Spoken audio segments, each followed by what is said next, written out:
नमस्ते विद्यार्थियों, सुप्रभात। आज की इस कालांश में हम लोग पढ़ेंगे कृष्ण महिमा के जो शब्दार्थ है, वे शब्दार्थ एवं टिप्पणी उनको हम लोग आज याद करेंगे। यानी इस कविता में जो शब्द है वे शब्द हम वास्तविक जीवन में इतना प्रयोग नहीं करते। ये शब्द हमारे जो पुराने आध्यात्मिक या भक्ति युग के जो कवि थे, वे कवि लोग इस तरह के ब्रज भाषा का प्रयोग करते हैं। और ये क्या है? ये एक साहित्यिक ब्रज भाषा है। तो इस शब्द को हमें क्या करना पड़ेगा? हमें बहुत ही ध्यान से याद रखना पड़ेगा। जैसे कि मानुष का मतलब क्या है? मनुष्य। तो मनुष्य का और समार्थक नाम क्या होगा? आदमी, इंसान, है ना। इसके बाद हो तो मतलब क्या है? बनू, यानी बनूंगा। बसो माने निवास करूंगा, यानी निवास करना, वास करना, किसी के साथ रहना। इसके बाद ग्वारन यानी ग्वाल लोग कौन है? जो श्री कृष्ण के साथ वो गाय चराने जाते हैं, तो उन व्यक्तियों को क्या कहते हैं? उन व्यक्तियों को ग्वाल कहते हैं। पशु का मतलब क्या है? पशु, जंतु, जानवर। बसु यानी वश माने किसी को वश में कर लेना। जैसे हम लोग देखते हैं कि फिल्मों में कोई जंगली जानवर, हाथी, कोई इंसान पालता है, पाल के उससे क्या कर लेता है? अपने वश में कर लेता है। यानी इंसान उस जानवर को जैसे उसको ऑर्डर देता है, वो जानवर भी वैसे ही क्या करता है? उसका ऑर्डर फॉलो करता है। इसके बाद है मेरो यानी मेरा, स्वयं मेरा। धेनु का मतलब क्या है? धेनु का मतलब है गाय। मंझारन का मतलब है बीच, मध्य, यानी बीच में, यानी माज में, मध्य स्थान में। इसके बाद है पाहन का मतलब है पत्थर, यानी जिसे हम इंग्लिश में रॉक या क्या कहते हैं? रॉक कहते हैं, है ना। रॉक, स्टोन, ये सब कहते हैं। धरयो यानी धारण किया, यानी श्री कृष्ण के रूप से श्री कृष्ण के जो वस्त्र है, उस प्रकार के वस्त्र कौन धारण करना चाहता है? उसी प्रकार के वस्त्र कृष्ण महिमा के कवि रसखान जी धारण करना चाहते हैं। कर यानी हाथ मतलब हस्त, हमारा हाथ को क्या कहते हैं? कर।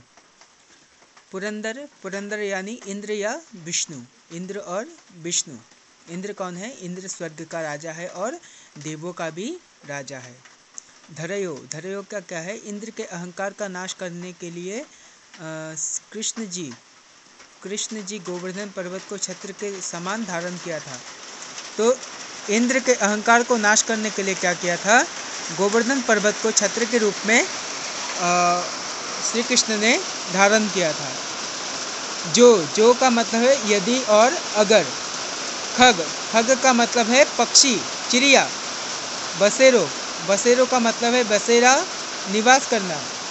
कालिंदी का मतलब क्या है? यमुना नदी के किनारे स्थित, यानी कालिंदी क्या है? एक यमुना नदी के किनारे स्थित एक बस्ती, एक गांव है, एक बस्ती है। कुल कदम का मतलब है कदम का पेड़, एक कदम का पेड़। कदम का तुम लोगों ने नाम सुना होगा। तो कदम का पेड़ को क्या कहते हैं? कुल कदम। डारन यानी पेड़ की जो डालियां होते हैं, उस डाल को क्या कहते हैं? डारन। या यानी इस प्रकार हमें काम करना चाहिए। तो या तो क्या कहते हैं? इस। लकुटी यानी छरी, जैसे लाठी, उसी प्रकार लकुटी का मतलब क्या है? छरी। और औरु का मतलब क्या है? और माने আমি जो অসমীয়াত কি কওঁ আৰু বুলি কওঁ ন, उसे क्या कहते हैं? औरु। कामरिया यानी कंबल, यानी सोते समय हम जो ठंड से बचने के लिए जो कपड़ा यूज़ करते हैं, उस कपड़े को क्या कहते हैं? कामरिया। तिहु पर यानी तीनों लोग, यानी स्वर्ग, मर्त और नरक, यानी स्वर्ग लोग, मर्त लोग और नरक लोग, यानी हम लोग जहाँ रहते हैं उसे मर्त लोग कहते हैं। आठों मैंने योग द्वारा प्राप्त, यानी योग, जिसका जो योग्य है उसी योग पर उसे क्या कहते हैं? उसी योग पर उसे अपना ख्यात प्राप्त होता है, उसे क्या कहते हैं? योग्य। सिद्धि यानी अनिमा, लघिमा, महिमा, प्राप्ति, प्रकाम्य, सिद्धि प्राप्त करना, यानी जो जिस काम के लिए बना है उसी प्रकार जो सिद्धि लाभ करता है उसे क्या कहते हैं? सिद्धि। नवोनिधि, नवोनिधि यानी कुबेर की 9 निधियाँ महापद्म, पद्म, शंख, मकर, कच्छप, मुकुंद, कुंद, नील और खर्ब। ये नाम तुम लोग याद रख लेना, जरूरी है। इसके बाद है गाय, गाय यानी गाय, काव। बिसारो, बिसारो यानी भुला दूँ, यानी भुला देना। कबो, कबो यानी कब। सौ, सौ यानी से, जैसे करना है से, जैसे हम लोग प्रयोग करते हैं ना शब्द में, से, वही से। तराग, तराग यानी तालाब, तालाब माने पुखरी। निहारो, निहारो यानी देखूं, यानी देखना। कोटिक, कोटिक यानी करोड़, कोटि कोटि। कलधोत के धाम यानी सोने चांदी की नगर, कलधोत यानी सोने चांदी की नगर। करील, करील एक प्रकार का कटीला पौधा, एक प्रकार का क्या है? कटीला पौधा है। कुंजन, कुंजन यानी झाड़िया। वारो, वारो यानी निछावर करूँ, निछावर करना। शोभित, शोभित यानी शोभित, शोभा देना। श्यामजू कृष्ण जी का और एक नाम श्यामजू। धूरी, धूरी यानी धूल, मॉइस्ट। तैसी, तैसी यानी वैसी ही, मतलब वैसे ही हमें क्या करना चाहिए? काम करना चाहिए। उसी प्रकार इसको क्या कहा गया है? तैसी। चोटी, चोटी यानी बंधे गुथे हुए बाल। शिखा यानी माथे के ऊपर जो चोटी होता है उसी चोटी को कहा गया है चोटी। इसके बाद है अंगना, अंगना यानी आंगन जितु सुताल, सुताल भी कह अखमियात, तो अंगना माने सुताल। पग, पग माने पाव, पाव यानी भोरी। पैंजनी, पैंजनी माने झनझन बजने वाला एक प्रकार का गहना जो पैर में पहना जाता है, यानी नुपुर, जिसे हम नुपुर कहते हैं या पायल भी कहा जाता है, इसे क्या कहा गया है? पैंजनी। पीरी, पीरी यानी पीली, एक प्रकार का रंग। कछोटी, कछोटी यानी काछनी धोती पहनने का वो ढंग जिसमें पीछे लोग खोसी जाती है। बिलोकत यानी देखकर, देखना। वारत नेछावर कर देता है। काम, कामदेव सौंदर्य के देवता। कलानिधि, कलानिधि यानी चंद्रमा। कोटि, कोटि यानी करोड़, ये हम लोग पहले मिल चुके हैं। काग, काग माने कौआ।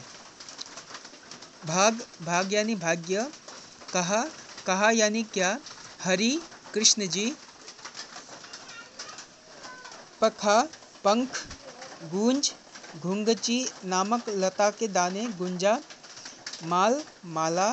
गरे, गले में। पहिरोंगी, पहनूंगी यानी पहनना।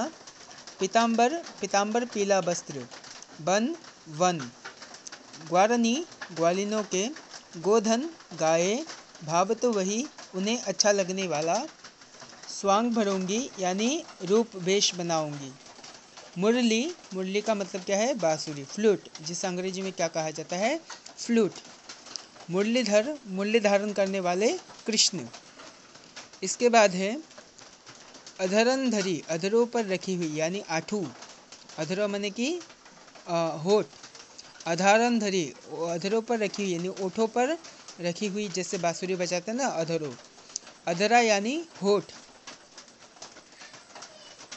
अधरन धरो, कृष्ण जी के द्वारा अधरों पर रखी गई बांसुरी को अधरन न धरूंगी, अपने होठों पर सोतियों डाह के कारण नहीं रखूंगी। तो यह कृष्ण रसखान क्या कर रहे हैं? रसखान अधरों पर बात कर रहे हैं। इसके बाद है आज का जो नया कालांश इसमें होगा बिहारी लाल। बिहारी लाल का क्या पाठ है? दोहा दशक। तो आप लोग को दोहा दशक के बारे में ये पाठ आपको आज के लिए इस कालांश में ये पाठ पढ़ने के लिए दिया गया है।